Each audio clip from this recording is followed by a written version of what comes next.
இருக்கும். ஸோ காதல் வந்து பார்த்தீங்கன்னா இவங்களை பொறுத்த வரைக்கும் ஒரு எமோஷ்னல் பிளாக்கேஜாக தான் இருக்கும். ஆத்மார்த்தமான காதலா அப்படின்னா ரொம்ப கம்மி தான். வரக்கூடிய லைஃப் பார்ட்னரும் சரி இல்லை லவ்வரும் சரி இவங்க அண்டர்ஸ்டாண்டிங்க்கு பொருந்தி வரவே மாட்டாங்க.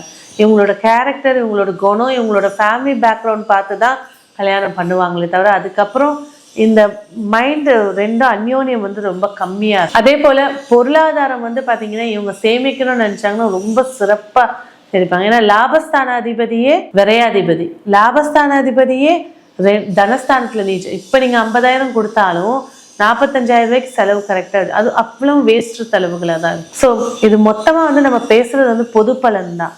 ஸோ உறவுகளாக இருக்கட்டும், நண்பர்களாக இருக்கட்டும், மனிதர்களாக இருக்கட்டும், சமமாக பார்க்கறது சிறப்பை ஏற்படுத்தி கொடுக்கும்.